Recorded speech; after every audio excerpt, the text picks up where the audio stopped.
In the season finale of The Bitey End of the Dog, I have the honor of chatting with none other than Dr. Danny Mills. Danny is someone I could talk to for hours and hours, and we have a more free-flowing conversation in this episode on everything from the definition of aggression in his mind, to the emotions of dogs, to effective neuroscience. He truly is someone with a lifetime of insight and experience, and I'm sure you're going to enjoy this episode. Danny is an RCVS, European and ASAB recognized specialist in clinical animal behavior and has been developing and exploring new interventions for behavior problems, such as the use of semiochemicals to control the emotional reactions of animals.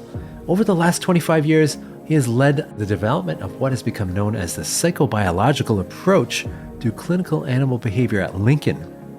This synthesizes contemporary behavioral biology and psychology with neuroscience to develop a systematic scientific approach to the assessment of problem behavior in animals. He also consults at the University Animal Behavior Clinic. In 2022, he was listed by Stanford University in their database of the top 1% of cited scientists globally. And if you are enjoying The Bitey End of the Dog, you can support the podcast by going to aggressivedog.com, where there's a variety of resources to learn more about helping dogs with aggression issues, including the upcoming Aggression in Dogs conference happening from October 11th to 13th, 2024 in Scottsdale, Arizona, with both in-person and online options. You can also learn more about the Aggression in Dogs Master Course, which is the most comprehensive course available anywhere in the world for learning how to work with and help dogs with aggression issues. I also have a wide variety of webinars, upcoming courses, videos, and articles, all from the foremost experts in training and behavior. We really are your one-stop shop for all things related to aggression in dogs. Hey everyone, welcome back to The Bitey End of the Dog. This week we have a guest that I've been trying to get in touch with for a long time. I think it'd be easier to get hold of the Beatles than it is for me to get hold of Daniel Mills. Dr. Daniel Mills is here to join us, and I'm really excited to jump right into this conversation. Welcome to the show. Thank you. Thank you for the invite. Sorry if I'm harder to get hold of than people who are dead. Or half of them. That's not a good start, is it? Well, you're obviously in high demand, and I appreciate you taking the time. I know how busy you are. I mean, just looking, I was reviewing some of the papers that you've written and didn't realize just how many you've had. I mean, hundreds of papers and studies that you've done, which is just amazing. And it's so important to us as trainers and folks like me that are practitioners in the field to be able to extrapolate the science that you're able to research and find out for the rest of us. So thank you for the work you're doing. Let's start off really quickly. I have had a lot of different guests on the show with different lenses of science coming from different backgrounds. And I kind of like to ask the question, how do you define aggression? If you had an elevator pitch, somebody's asking like, Daniel, how do you define aggression? What would it be? So perhaps controversially, I don't think of aggression as a behavior. There we go. That got you straight away, didn't it? To me, aggression is somebody's interpretation of behavior, because it's basically somebody reporting that they think that harm is going to happen from what they're observing. Whether or not that's the case is another matter. And that's one of the big problems with studying aggression. I think that people often think it's a behavior. But when we've looked at the literature and the way that people do the research, sometimes they don't define it. And for some people, aggression means a bite. Other people, it means a growl. If you're playing with a dog and he happens to catch his tooth on you and draws blood, people say, well, that's aggressive. Well, it can be.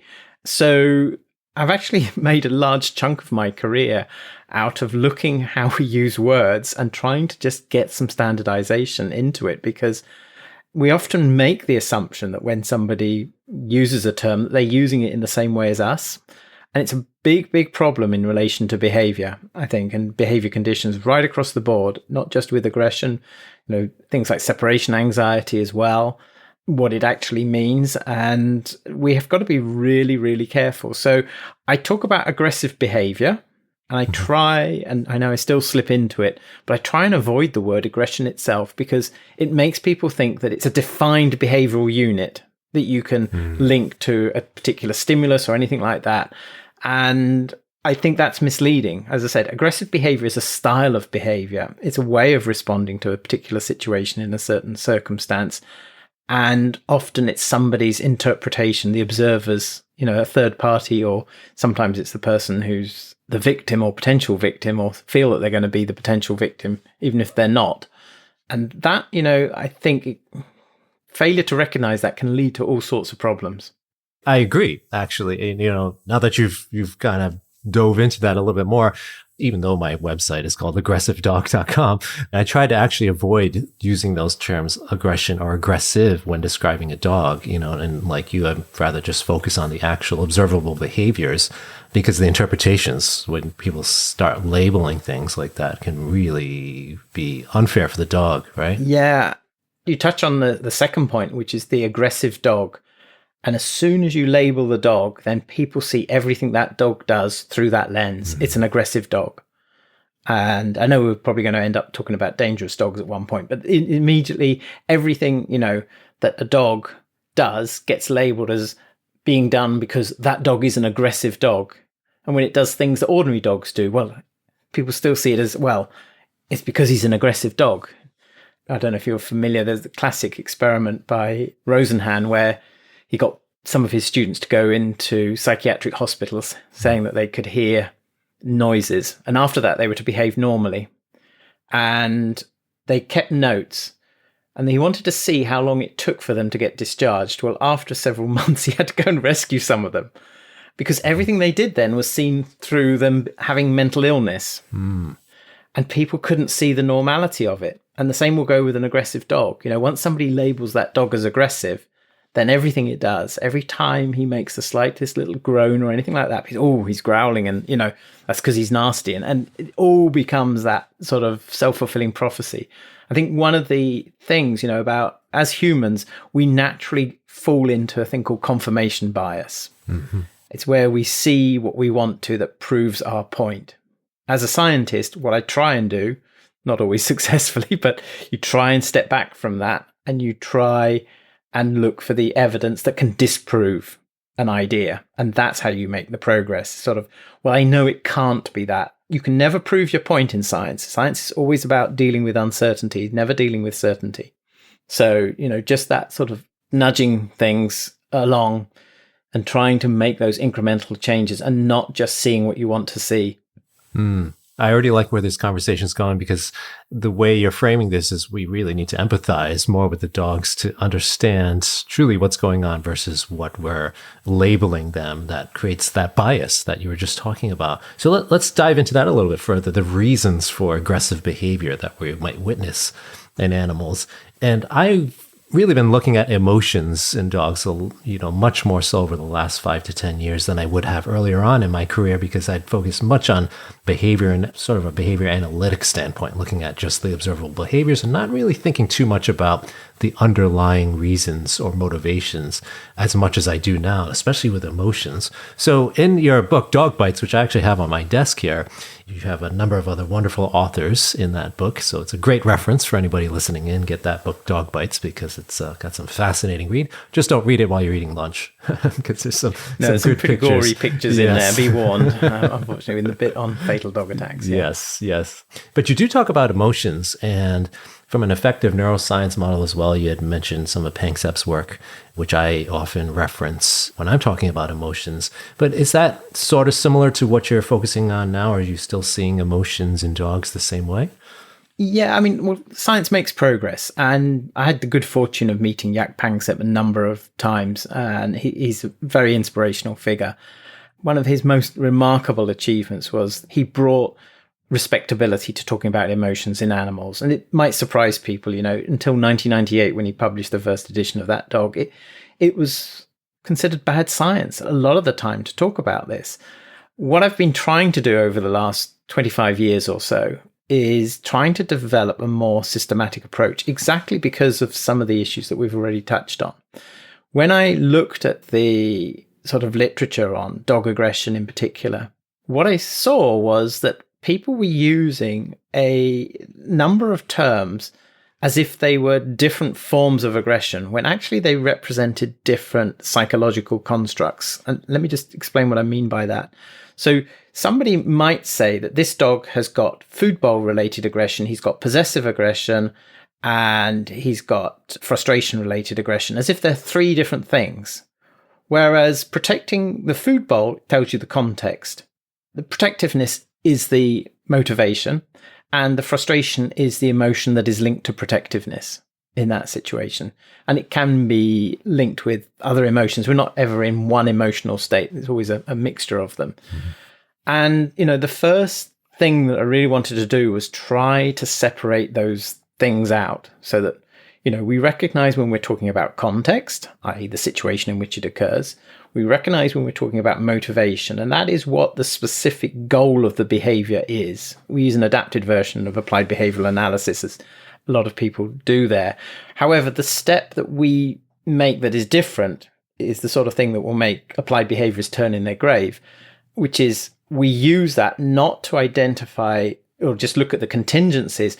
We use it to make the inference of the internal psychological state, the motivation. What is the motivational state of the animal? And that's important because that becomes a hypothesis that we can test. We say, well, if it is trying to protect, then we predict this. Let's test that and let's see what goes on.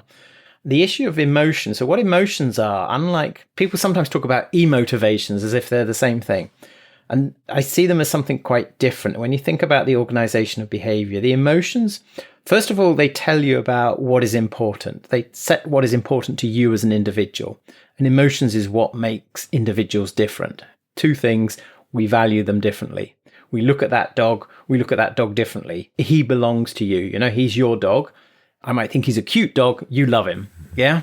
They're different. It's the same dog, but it's processed. And that's what the emotion does. And it sets the tone for the behaviors that we do in relation to that particular stimulus. So, the problem is that these are internal psychological states that we can't measure directly. And people say, oh, well, it's unscientific to do that. Well, you know what? I've never seen an atom or a Higgs boson, but, people can study it scientifically and they invest a lot of money on it. So just because you can't access something directly, we need to get over this idea that it can't be studied scientifically. I think that it's important to understand emotional states. Sometimes, we get a dog and they've got a range of behavior problems and you can see that they're all related to frustration. So if I address the frustration of the dog, the problems disappear. I don't have to address every single problem. Whereas if the dog is very food bowl protective and it's the only thing that he's aggressive over, then treat the behavior, treat the motivation. Don't worry so much about the emotion. And that's the beauty of that sort of approach, that it gives you that level of insight, that you can start to develop protocols that make sense at an emotional level or at a specific behavioral level. Again, going back to what we were saying earlier about, people seeing what they want to see, any given behavior therapy, we don't know exactly how it works. And it's easy to frame it according to what your belief system is. That's, do that and it works because of this. Well, we don't know. It works, great. But it's only by testing it in a range of situations do we start to say, actually, you know what? That's changing the emotion. That's not just changing the motivation. That's, we talk about developing things like impulse control exercises. Impulse control exercises are about reducing impulsivity across the board. And some of the work that we've done where we've trained the animals using some of the exercises, we see that they become less impulsive in areas which they've never been trained to. And that shows you that it's having this effect on the general behavioral tendency rather than just addressing particular motivations. And it becomes much more efficient that way. Yes, there's a lot I want to unpack there. Well, first, I'm feeling very validated because I talk about emotions a lot in my presentations, especially some of the negative balanced emotions and the sort of motivations for some aggressive responses. So fear, or if we're looking at Panksepp's work, the systems of fear or maybe rage or anger are probably the two most common underlying emotions or systems, I should say, for the cases I see. And then we could talk about some of the other systems or positive balance or seeking, which I wouldn't actually put into the aggressive category or the aggressive behavior category. So like predation or a dog guarding their livestock or something like that. Can you give me a few of your thoughts on that? So, okay, let me give you the controversial one, first of all. Okay. There is an argument, a philosophical argument, to say that aggression is not related to fear. Okay. I've heard that. And let me unpack that for you then. Because if you think about it, when an animal is scared, it wants to avoid harm. That's what fear is about, preventing harm. Fight and flight and freeze are the 3 Fs that are often talked about in that situation. Well, flight takes you out of harm's way. Freeze, and the important thing with freeze is not the same as behavioral inhibition, and I think people confuse that, but I'll come back to that one later. But freezing, the purpose of freezing is not to be detected and not to provoke. Yeah? Fight means those safe strategies are not working, so therefore I have to defend myself. It happens when frustration kicks in on top of the fear. So the aggression itself, whilst it has its root in being in fear, the actual control processes for the aggressive acts may well lie much more closely aligned with frustration, because I can't escape. I need to take some control over the situation, which is what frustration's about, autonomy. Therefore, I have to defend myself. So pure fear, some people may argue, doesn't result in aggression. It's when I've got no escape, i.e. I'm frustrated whilst I'm scared. Again, picking up on the Panksepp thing, people sometimes think, oh, well, the animal's in one of these emotions. Our brain is made up of living cells. All our emotions are active. They're held in control by inhibition. And again, one of the things that sometimes falls out from the behaviorist approach, people think about stimulus response and they think about behaviors being triggered and stimulated. No, behaviors happen because the inhibition is released. So those things are all there. Those emotions are there. It's just a question of how intense they are. In fact, I've got a thing at the moment, which a friend of mine is building, of a dog brain, which is all these different colors which represent different emotions, and you change the brightness according to the state of the dog's head. And I think it's a great way of actually visualizing what we mean when we're talking about emotional states in animals.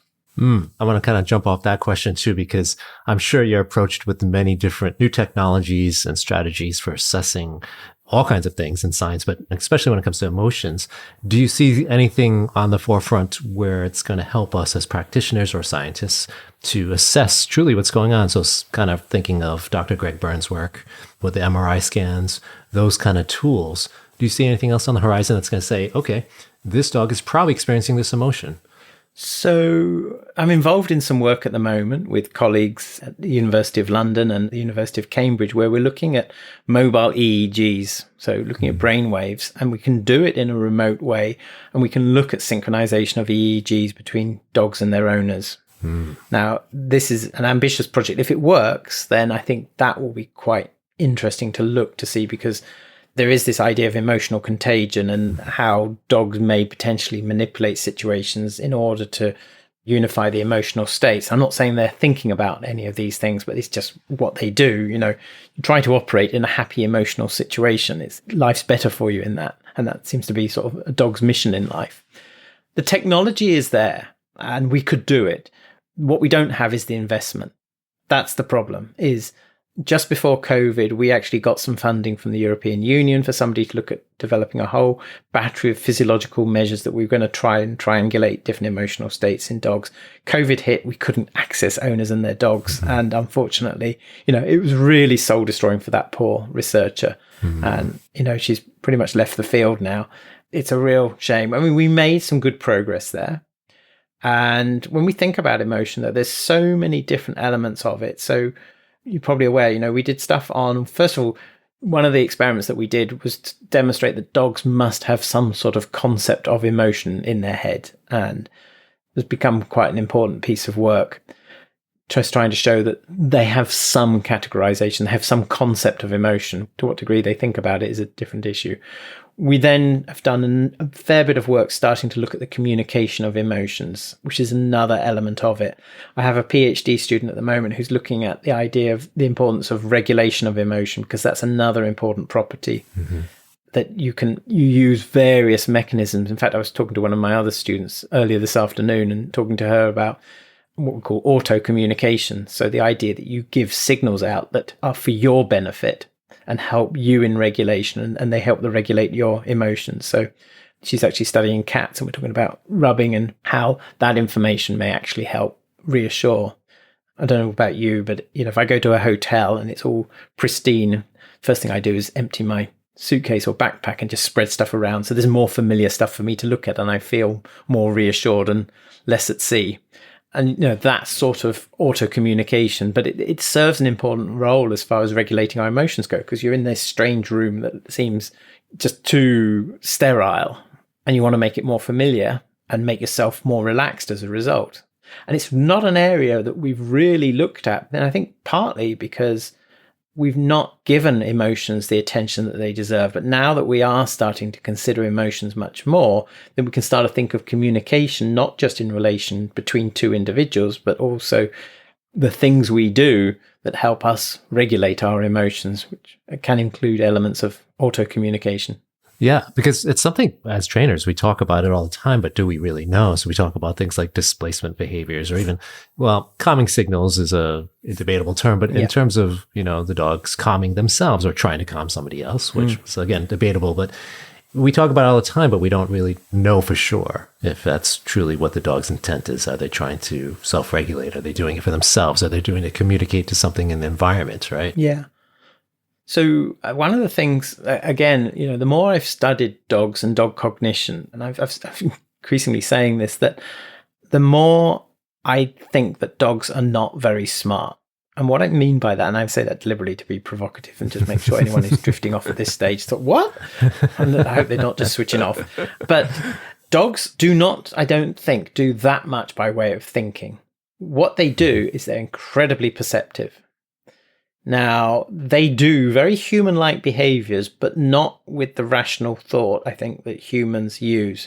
They're very in tune to emotion. I don't think that requires them to actually analyze it. And I think one of the traps that we easily fall into is, because we're capable of rational thought, we think that most of our behavior is controlled by rational thought. That's not the case. I mean, it's quite clearly not, that most decisions we make are actually made for us, and our brain decides to make us aware of a few of them. Mm-hmm. If you're driving along and somebody steps out, you say, I put my foot on the brake because I saw somebody step out. No, before you were aware, you processed that somebody had stepped out. Your foot had already moved to the brake. Your brain had made those decisions and then it bothered to tell you, create a little bit of consciousness that you're aware of that. And actually responding in that sort of time allows you to respond very, very quickly in emergency situations. And whilst we can act rationally, I think a lot of the time we don't. We are driven by our emotions and we go for those sort of very overt associations. And that's a very efficient way of operating most of the time. Now, if it's a dangerous situation, then we do need to slow down. We do need to think about things, because the cost of getting it wrong.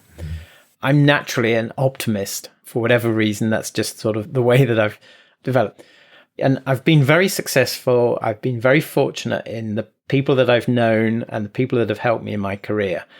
Being an optimist means that you're very good at potentially exploiting resources if they're there. But what it means is I'm really bad at judging risk. I've nearly been killed multiple times. I've been run over. I've nearly drowned twice in the space of about 10 minutes because I did exactly the same thing again after the first time. I've fallen from heights because I misjudged things. I've had a gun pulled on me. I do not recommend the strategy of laughing at the person who pulled the gun, but it worked because I couldn't believe that it was happening. I'm really poor at that because I tend to be fairly spontaneous. And I open my mouth and I say things that perhaps I don't really mean, but I'm thinking of at the time, and that can get me into hot water. But so, different traits and different personalities and whether or not you think things through vary with the environment and the circumstances. I can stop and think. Well, I think I can. Otherwise I wouldn't be able to write the papers that I write. But most of the time I'm just operating in this free world where, I'm just drifting from one thing to another and just enjoying it. And dogs, I think, are very perceptive and they're very good at picking up on cues. They like happy people. Happy people are good for you if you're a dog. The chances are there's something in it for you if somebody is smiling. However, angry people are generally not good news. Now, the dog doesn't have to know that it's angry. He just has to say, this is not the situation that I want, and I will try and do something about it. So depending on who the individual is, dogs will respond differently with an angry person or where there's negative emotion. In some situations, if, for example, you've got an owner, who's trying to get their dog to recall and they're screaming at their dog to come here, and eventually the dog comes, the dog keeps himself about 2 meters away. And he does that for a number of reasons. 2 meters is about the personal distance of a dog. Mm-hmm. And it means that you're out of my personal space, but it's also a safe distance. And as the owner goes to grab the dog to chuck him on the lead because they're absolutely fuming that the dog's been chasing rabbits, what does the dog do? He runs off. And he runs off as an act of play. What he's trying to signal is, and they say, doesn't it take any great thought, but you're my human that I hang around with. You've said come, but everything else in you is saying you better stay away from me. So maybe if I use play, then we can all be happy and I can bring the system back into balance. However, if you've got a situation whereby you've got a dog in a home and two people are arguing, whether that's teenagers or the two owners, these people the dog has a bond with, how am I going to resolve this? Well, the dog might just take himself off, but dogs don't understand what's going on in an argument. They pick up on the tension. And some dogs will say, well, I'm going to try and resolve this. So I'll go and bite one of them. And then we'll make up. And from a dog's point of view, sometimes you bite and then you make up. Mm-hmm. Because it just resolves the tension and it moves things on. And that's why, sometimes people get bitten by their own dog. They're often having an argument with somebody else in the house. All the dog is trying to do is just trying to create some stability in that situation. So it doesn't involve great thought. It's just a question of responding to relatively simple situations or being in tune with certain situations. There's a lovely bit of work that was done quite a few years ago now. You may well have seen it, of some dots on a screen. And one dot is one color, and then there's 4 or 5 dots that are a different color. And basically, when you watch it, it looks like these dots are basically hunting the bigger dot, let's say the red dot. And it very much predicts, this sort of hunting movements when you've got wolves with a deer or something like that. But all it requires is that the yellow dots are attracted to the red dot and they try to maximize the distance from themselves. So what you get is you initially get pursuit, and then as they get closer, so they start to fan out and eventually they circle. Well, if you add another rule, which is if you're at the head end, you bite the throat, you're hunting. It doesn't involve any communication between the individuals. It looks like such an intelligent thing. And we would say, oh, well, look, they're coordinating themselves and the way they do it. But you just need very simple rules. And you don't need, let's say, the complexity that we sometimes impose. And sometimes people say, oh, don't you find it sort of depressing if it's like unmasking the magician? And I think, no, actually, when I see how a trick is done, I actually think that is so, how somebody thought that, how to, do that. I find it just as amazing. And I find it just as amazing that you can do things with really simple rules without having to be complicated about things. Yes. And it's got me thinking, do you think, in terms of dogs' thought processes and how much they can actually think through problem solving something, do you think dogs are capable of deception or lying? Can you define for me deception and lying? There we go. Maybe we should use an example. We've seen videos. If you're on social media, you might see it. The owner comes home and they see a mess on the floor and there's 2 dogs. And the owner's like, who did this? And then one dog will poke the other dog or put their paw over the other dog as to say it was them. Right. Now, obviously, there's a lot of other ways to look at that. But something like that, where a dog is maybe purposely trying to shift their owner's behavior through their actions, but it's actually, in a way, deception. I don't have a problem with the idea that they manipulate their owner's behavior for their benefit. So, it's a little bit like the issue of jealousy. Yes. Yeah. Is the dog jealous, or is it sensitive to reward inequity? So, the classic experiment that was done is you train a dog to give you its paw with a piece of kibble. Yeah. And the dog reliably gives its paw when you ask it. You train another dog to give its paw in response to a liver treat. And the dog reliably gives its paw in response to the liver treat. Both dogs perform really well until you bring them together. Mm-hmm. And you get the dog that you've trained with the kibble to give you the paw on command, he gives the paw. You get the other dog to give you the paw and he gets a liver treat. And then you go back to the first dog and he says, what? Hang on. He's getting the liver treat. Now you can anthropomorphize that all you like, but actually they are sensitive to that. Now that has real practical value. And actually a number of years ago, I had a master student look at this in puppy classes, because what happens if one person is training with cheese and one person's training with kibble? The person who's training with kibble, are they having a harder time training their dogs? We started to look at it and we didn't publish it. It's a shame because it's a beautiful piece of work. It's just, it needed a fair bit of work to get it ready for publication. But we did find evidence that the dogs in the classes that were receiving the lower value rewards might be affected by the observation or something that was going on with other dogs receiving higher rewards. Now, there has been work which suggests that it's not about reward inequity, it's about the inaccessibility of reward that affects it. But I mean, that's a more sort of nuanced scientific issue. The important thing, I think, from a practical point of view is, the dogs behave differently. Exactly why they do it, and that's a much harder question to answer. And we mustn't jump to a conclusion, because the problem is if we jump to the conclusion, then we set our expectations for the dogs. Mm-hmm. We have to recognize, the dogs do this. Dogs behave differently here. Let's just accept that without reading too much into it. Or if we do start to generalize it because we believe it's for a particular idea, we have to approach that with an open mind and say, if I try it in this situation, if he doesn't respond, then actually it might well be that my belief in why he's doing it is wrong, not that the dog is being nasty or anything like that. Yes, it's something that comes up quite often in my intra-household dog-dog aggression cases when the client might assign jealousy or some other reason in competition over a particular resource. But it is something you can notice when one dog is not receiving the same resource as the other, or it's a different level of value, that you start to have problems. And sometimes we witness frustration type behaviors from the dog not getting those particular reinforcers. So it's an interesting conversation we're getting into here, because it matters in our aggression cases, especially if it's an intra-household case. I think going along exactly what you're saying, just to recognize the context, to recognize that this is happening. What can we do to adjust it? Be careful about what we assign for the actual reasoning. Would that seem like the right thing I'm saying there? Yeah, we try to recognize and acknowledge the emotions of the animals. We're not saying that we know what's going on in their head. We're not saying we know how they feel either. But it allows us to generate hypotheses that we can test in the real world. And as I said, develop treatments that are potentially more effective.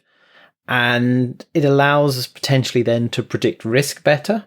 If we recognize that this is not something that is just controlled by a particular stimulus, but if we recognize that, the animal perhaps struggles with this particular emotion, that's why we developed a number of the temperament scales that we've developed in order to look at behavioral predisposition. Because if the animal has got that predisposition, as you know, a dog that is scared of something specific, you can train it to desensitize it to that particular stimulus, counter condition it as well.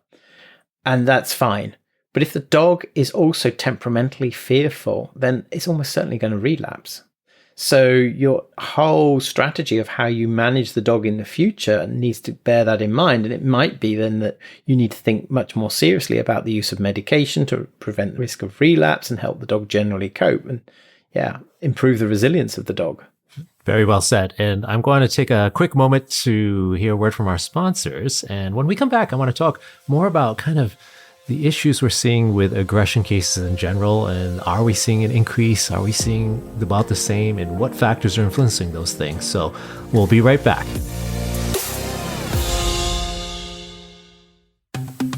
Thanks for tuning in, and I hope you are enjoying this episode. I have a very special offer that I am announcing again just before the Aggression in Dogs conference this year. You've heard me talk about the Aggression in Dogs Master Course on this podcast, and for a limited time to celebrate the 5th annual conference, I'm going to launch a bundle offer that includes the course and a whopping 28 webinars from the world's foremost experts on aggression. Yes, that's all of the webinars. The webinars alone would typically cost more than $900 to purchase together, but I'm including them for free in this special bundle deal with the all-new Aggression in Dogs Master Course. That's right, I've updated the Master Course in 2024 with the latest advances in modern training and understanding of behavior. And just some of the topics for the webinars include how to break up a dog fight, assessing canine posture and movement, the genetics of aggression, dog-to-cat aggression, dog-to-child directed aggression, and treat and retreat with some of the most respected behavior pros in our field, including Suzanne Clothier, Grisha Stewart, Dr. Amy Cook, Dr. Christina Spalding, Laura Monaco Torelli, Jen Shryock, Trish McMillan, Dr. Tim Lewis, just to name a few. You'll receive 28 webinars, the master course, live group mentor sessions, and access to the private Facebook group, a value of over $3,000, all for just the price of the master course, which is $595. There will only be 50 bundles available in this offer, and I'm going to drop a link to the bundle in the show notes for this episode. The offer will expire on October 31st, 2024, which is just 2 weeks after the conference. Though the bundle typically sells out quickly, so please take advantage if you are interested. Head on over to the show notes for this episode in the podcast platform you're listening to and click on the Aggression in Dogs Master Course and Expert Webinar Bundle link. All right, we're back here with Dr. Daniel Mills. We've been chatting about a lot of really interesting topics, but I want to dive now into, post-pandemic. A lot of trainers have been talking about, are we seeing an increase in aggression cases? The general synopsis is, yes, we're seeing a significant increase. Or is it just because of maybe where we're getting the dogs from, more media coverage, more talking about it, more blaming it on the pandemic? What are your thoughts on that? Do you think, at least in the UK, what are you seeing there? Are you seeing an increase in the number of cases of aggression, or is it about the same in your experience? Well, most of the cases we see in the clinic are aggression cases, so it's difficult to increase. But the impression that we've gotten, as it happens this summer, I have a student who's going to look at this specifically. She's going to look at the cases that we've been seeing, the phrase pandemic pups. Mm-hmm. And we certainly seem to be seeing a pattern there. Now, it seems that, I don't know whether it's more frequent, but certainly we got the impression that it's more severe. Now, is it because these dogs are not well socialized and there's an issue there? Is it the stress that owners were under when they were looking after? And this is, it's so easy to latch onto one explanation, but we're going to be looking at the cases that we saw during the pandemic. We're going to be looking at the cases that we see now, the cases before the pandemic, trying to control for age of the puppies. Are we seeing more younger dogs? My feeling is, I think we are. Historically, we tend to see animals after several years that the problem's been going on. We're seeing many more. Is it because owners are better informed? I don't know. But I don't think we know the full extent to which the pandemic has affected all of us, dogs as well as humans. I think we are probably seeing more, and I think we're seeing a slightly different profile in the nature of it. And, their ability to regulate their emotions and the nature of the aggressive behavior that we're seeing in particular types of dogs. We see a lot of cockapoos. Why do you think we're seeing it more intense at a younger age, if I'm paraphrasing that correctly? Or do you think it's a function of where we're getting the dogs, the breeding practices? I know last time I was out in the UK, they were seeing more dogs brought in from different countries and some of the Romanian street dogs and things like that. Do you think that's a factor as well? Yeah, we do have a big issue potentially with street dogs. And I do understand the reason why people like to rescue of these dogs. But one of the reasons we get a dog is because the emotion of it. The problem is when we think with our heart rather than our head, we don't necessarily make good decisions. As I said, I make some pretty poor decisions in those situations. So issues like the street dogs, and certainly pre-pandemic, that was a really big issue. People were rescuing, in inverted commas, dogs from the streets of Romania. Now, I fully understand that, a dog that walks the streets in Romania could easily get run over. But if you think you're rescuing it when you take it off the street and keep it within four walls for 8-10 hours a day, I don't think that's actually rescuing it. That's taking it from Romania and changing the risks the dog faces and imposing other stressors in that situation.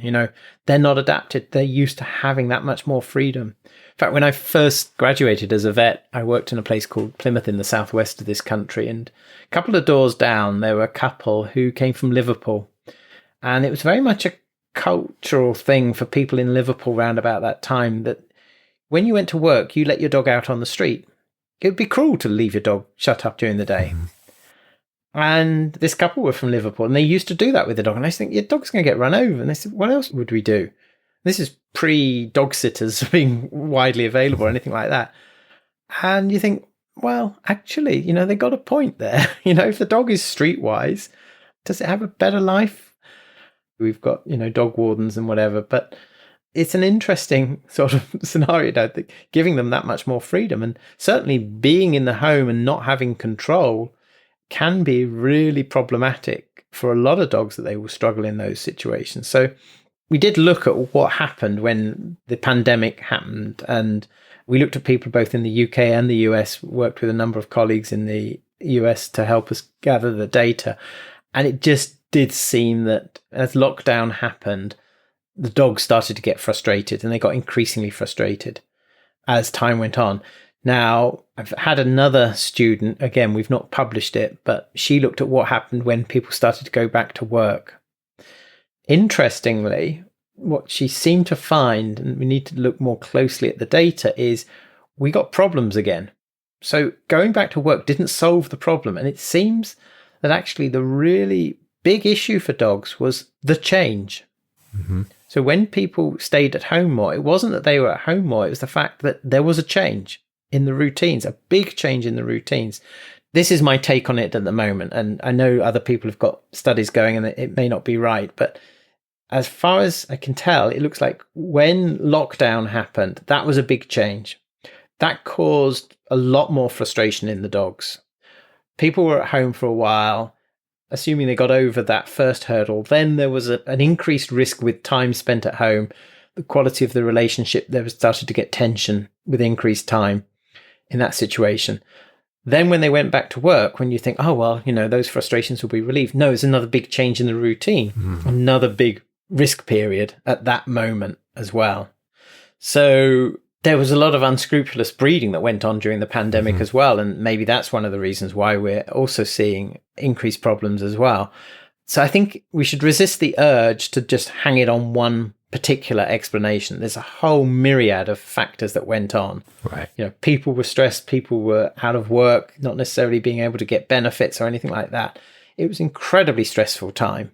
I don't think we've seen the worst of it yet, especially when it comes to children. Yeah. Definitely a couple of ways I want to go with the next part of this conversation. I'm just trying to think of the one that's the best, because there's two. I'm being kind of selfish, and I want, for my own information, to hear your answer. But, when you think about the behavior problems that we see with dogs in modern society, and if you think about, with some locations of street dogs obviously being the exception, but the vast majority of dogs on the planet not being necessarily owned or being contained in a particular environment, they have much more agency in their environment, in their world. We don't see the levels of behavior problems in those dogs. Now, again, could be location specific depending on their environment, depends on how the culture treats dogs. But most of the time, you're going to see very behaviorally healthy dogs. Maybe not physically healthy because of being hit by a car, but even then, the other part of the argument is our breeding practices, if we're breeding for shape and look versus function and health, pain, underlying medical issues could also be influencing this problem we're seeing with pain-related aggression and things like that. So sort of a broad question, just to sort of get your thoughts on all of this, in terms of what are we doing in modern society that can be creating many of these aggression issues that we may not necessarily see, or behavior problems in general, not just aggression, but behavior problems in general that we may not see in dogs that are in a more natural, their quote, natural environment for those dogs. So I think the first thing to appreciate is that the dogs in the natural environment, the free roaming dogs, there is massive selective pressure going on. So yeah, you don't see the problems because they're dead. Nature takes care of that very efficiently. The vast majority of free roaming dogs don't make it to 3 years old. So that's the brutal reality there. One of the things which, and again, I'll just throw this out here, I'm probably going to take on a new PhD student. We're just checking that everything's going to work out. And we're going to look at the issue of the concept of love with owners and how that translates to caring. Because what we say and what we rationalize, going back to being rational, what we say and what we rationalize and what we actually do often don't meet up. In fact, one of the papers we published earlier this year, I love the title. A student came up with the title, "Have you seen this drivel?" And basically what we did is we went into social media groups, and we went into the breed related groups for different types of breeds. And, the title is just to be provocative and just to get people to read it. We say the most important thing in any scientific paper is the title, because that's all that most people will read. So if you try and catch them. But it's absolutely fascinating, because what we found was that when you went into the groups like the Labradors and the German Shepherds, they have health problems. We were interested in how they discussed health problems. And what they would do is they would talk about the health problems and, the nature of them. And it was very much about, well, these are the issues and this is what can be done. These are the options. And there was a discussion about options very much more. When you went into the smaller dogs, and we focused particularly on brachycephalics, I'm not saying this is unique to brachycephalics, you saw some of the same, but you saw much, much more social support. You poor thing. As soon as somebody said they'd got this problem with animals, there was much more emotion in the whole situation. Now, one of the things we're doing at the moment is we're trying to work out why some of the campaigns welfare organizations have launched to try and regulate or reduce the popularity of dogs with breathing problems, brachycephalics, that have not been bred well. First of all, I love pugs. I have a life-size pug, actually. I've not got it in this room because I love pugs. I find them so cute. But I won't get one because I can just about with my rational brain say, no, it's not a good thing to do. The risks are too great. There are some very responsible breeders who will breed good dogs, but there are also some people who will exploit. And what we think is going on is that when you do a campaign, you tell people, these dogs have these problems, and therefore we shouldn't be breeding them. Okay? Which seems a very reasonable argument, which most people can say, yeah, I can relate to that. If you said that if you took a different species, would it be right to breed an animal where there was this risk of these harms? Most people would say, no, it's not the right thing to do. However, if you are attracted to these dogs, and there's lots of reasons why you'll be attracted to these dogs. There's a deep biological reason. Some of the facial features we find intrinsically attractive. They remind us, of some of the childlike features. But even things like poor gait, being lame, actually may bring out the nurturing in us. So when somebody says, these dogs have these problems, they don't hear, these animals have these problems, this is a welfare problem. They hear, these dogs are suffering. They need special care. I like these dogs, therefore I ought to get one because they need special care and I'm a loving person. And so the campaigns have the complete opposite effect of what you would predict. And that's the difference between being rational and being emotional. When you process information emotionally, it takes on a completely different path through our brains. It still makes perfect sense, but it's just not the outcome. And the danger sometimes as scientists is like economists, historically economists just assumed for too long that people act rationally and then realize that no, they don't. Actually, people go and buy stuff that's completely useless for them. Now, speaking of campaigns and maybe rational or irrational thoughts, can we talk about the XL bully ban? I think that's recently taken hold there. And your thoughts on that? I think it's desperately sad. That's my starting point. In fact, don't know how much time we've got. I nearly failed my veterinary degree because of the Dangerous Dogs Act.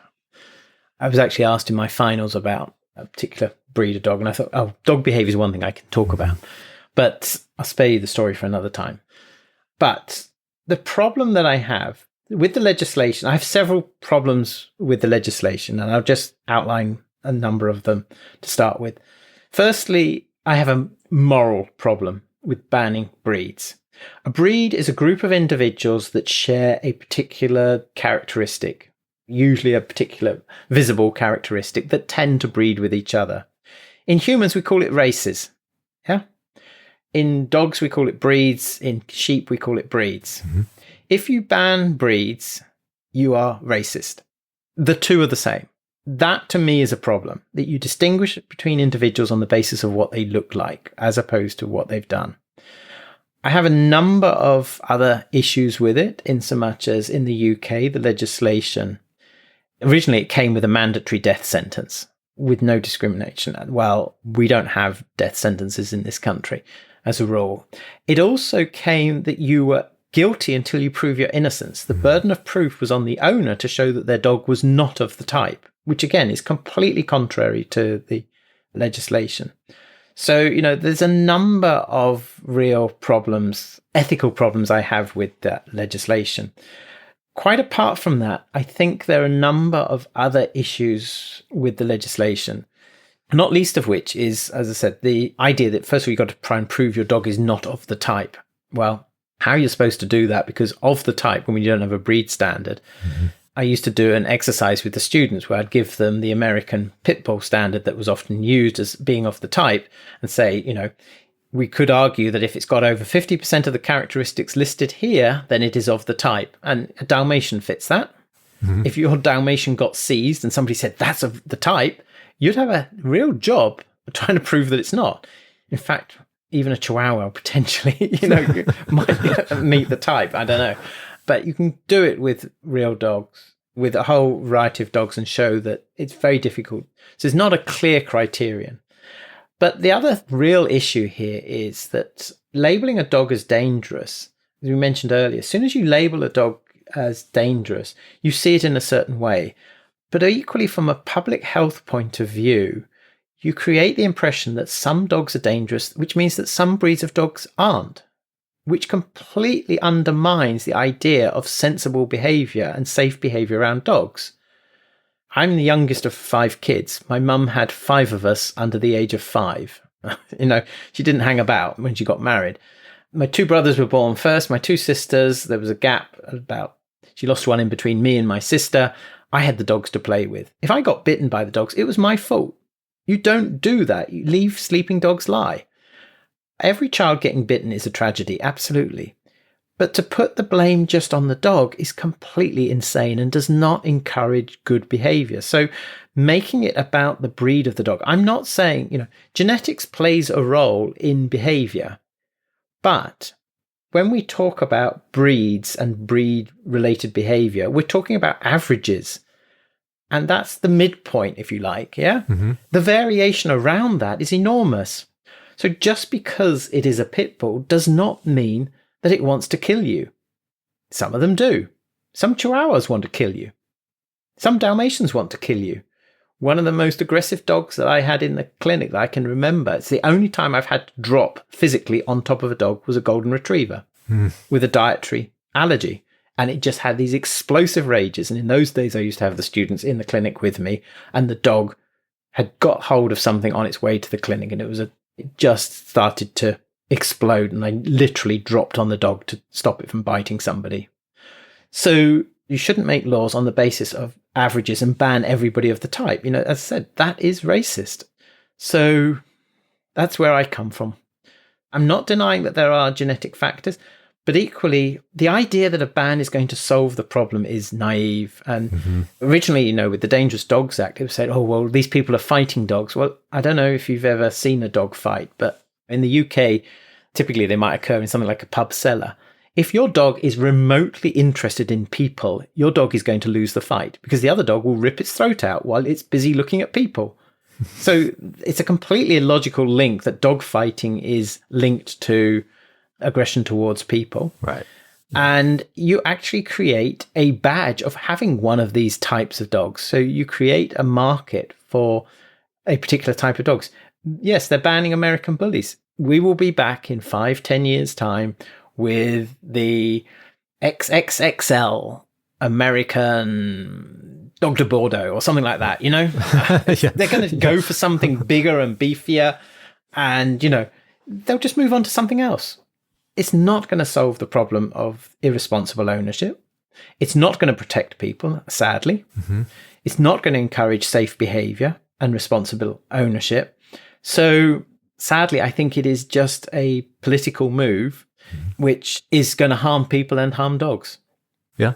We see kind of the mirroring of the issues here in the US with the banning of pit bulls in some small jurisdictions, which we are seeing, of course, are not working, And I think you summed it beautifully with just saying, it's the irresponsible ownership. And that's really the main problem. And when we look at most aggression cases, we sometimes see that in some of our cases where we're seeing something in the environment or something that people are doing or somehow the people are breeding for certain things, and I'm certainly not blaming the owners here. I want to make sure that clear. Yeah. And irresponsible ownership begins with irresponsible breeding. So it's not saying it's all about the environment. No, people are breeding dogs with horrendous characteristics and with certain tendencies. But as I said, with anything, you've got the average and you've got the variation around it.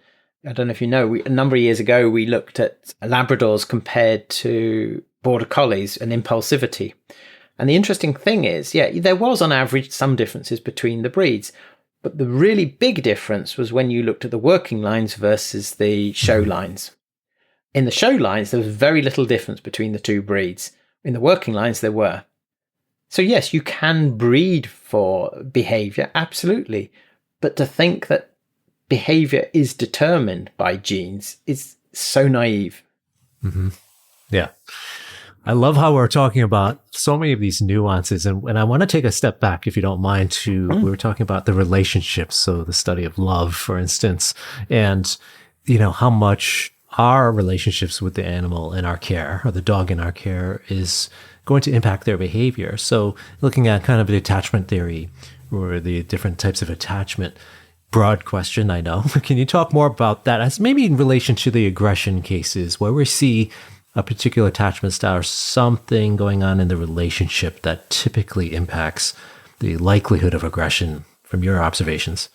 So again, it's not that complicated. If things are predictable, as a dog, you've got an easy life. If things are good and predictable, you've got an easy life. Now, you want a degree of variety. I don't know. Very few people want to just lie on the beach all day, every day for many years. It gets boring after a while. You want to read a book or something.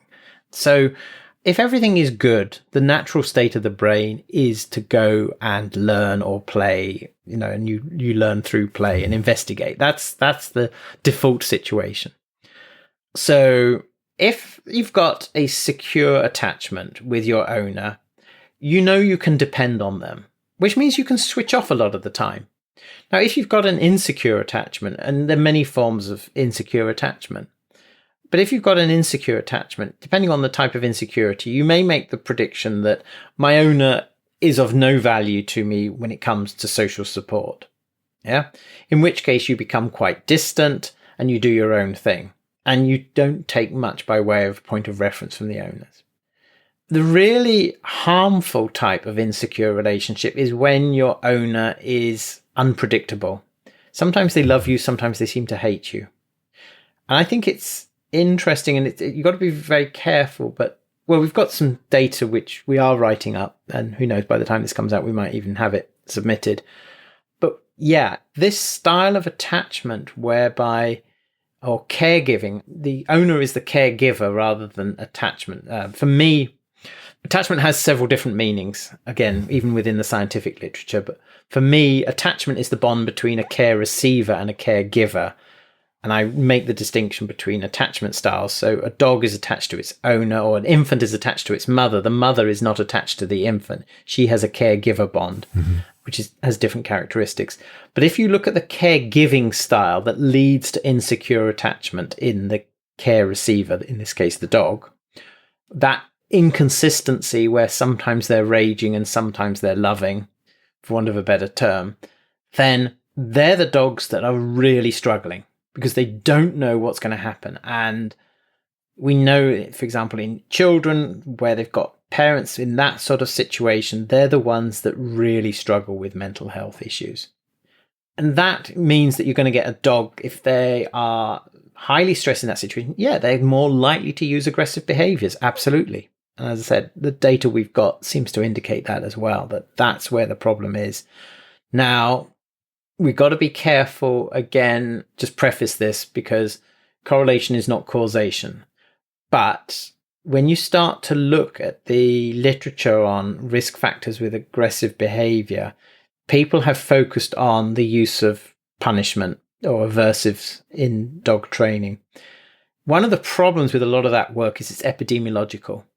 If your dog is perfectly well behaved, you have no reason to use punishment. So, it's not surprising that you see the relationship that dogs without behavior problems are less likely to have suffered from aversion. But some of the more nuanced studies, what they're seeing to show is that people who use a mixture of methods of using a lot of positive reinforcement and using aversive methods, they're the dogs with the real problems. And that is very consistent with this idea. Now, as I said, there's a lot of caveats there and we would need more evidence. But on the balance of probabilities, I think that makes a lot of sense. And I think this is where we've got to be careful about that mixture. What the dog wants from the owner is that secure relationship. And if you engage in physical punishment of your dog, how do you expect your dog to trust you? Yeah. Yeah. Yeah. And that's the real problem. And what we need to be doing is teaching the dogs to do what we want to do and guiding them always towards that. And there just isn't the need to brutalize the dogs. Very well said. And, I couldn't agree more, because I always talk about safety and the feeling of safety. The lack of safety or feeling safe breeds aggression in so many cases. And so if we're doing things to the dog where they're not going to feel safe from us, then it only makes sense that, it's a higher likelihood of them to resort to aggression because they're not feeling safe. They got to look after themselves. Yeah. And if they feel threatened, they've only got one way of looking after themselves. They've got four walls. They cannot run away. Yes. So to wrap up here, I would love to get, because you're somebody with so much experience and you've been in this industry for so long studying dogs and so many facets. I feel old. Right? So I always ask, when I have somebody of your caliber that's had so many experiences, just, studying things at such a high degree, but in so many different, not just one particular topic. I mean, I find it fascinating. And the question I ask is, if you have one takeaway from all of your life's work and experiences to help the dog guardians that might be experiencing, let's say, behavior problems or aggression issues, or they're trying to fix things with their dog, what would your takeaway be? I'm not sure if this quite answers the question, but I think one of the things that we don't say enough, and I think, or isn't recognized enough, is your dog needs a safe space in the home. And a safe space is not a bolt hole. A bolt hole is somewhere you go hoping you will be safe. And we develop protocols for what we call safe havens. A safe haven is somewhere you go knowing that you're going to be safe. So you have confidence, and it's a spot that you set aside, and there's a number of features of it. Don't know whether I've got time to go through, but basically you never impose on the dog in that space. So the dog knows that if he goes there, he's in control. And he also knows that because he's in control, no harm will happen to him. So even if some scary stuff is happening around him, he is safe. And whilst we call it a safe haven, it is actually a very powerful tool for giving the dog some autonomy in the home. And we see a lot of problems start to evaporate in that situation. So the dog that is scared of fireworks, he goes to a safe haven. He's not that happy, but he'll chew his toy, and when the fireworks go, he'll stop and he'll startle. Well, that's normal. It's a sudden noise. But he'll then go back to chewing his toy. And that's so much easier to do, set up a safe haven with the right rules, than it is to desensitize a dog. Likewise, if you've got visitors, the dog takes himself off. The key things about a safe haven is it's clearly demarcated. The rule is when the dog is there, you do not impose on the dog. So you do not go and put the lead on him. You do not go and give him a treat. Now, if he's off his safe haven and he's in another room, you can put a treat in his safe haven for him to find. That's absolutely fine. But you do not impose yourself on your dog. If you want to go for a walk and your dog is in the safe haven, you can hold the lead and see if he chooses to come off. We don't say walkies. You give him the choice. He can see the lead. He knows what that means. But if you say walkies, you're imposing your will. You're not actually, most of the time, it's not a choice when we give instructions to dogs. It is obedience. And the other key rule is that anybody who doesn't understand those rules and can follow those rules cannot be left unsupervised with the dog. Then your dog has a way also of communicating that actually, we do this a lot with our clients, and they start to say, yeah, I've noticed that he starts to use it in these situations. didn't realize that he was uncomfortable then. You start to open up a dialogue with your dog. So that's one thing. The other thing I would say is there is so much fun and joy to be had by watching your dog. And just watch. Let your dog make choices and just observe.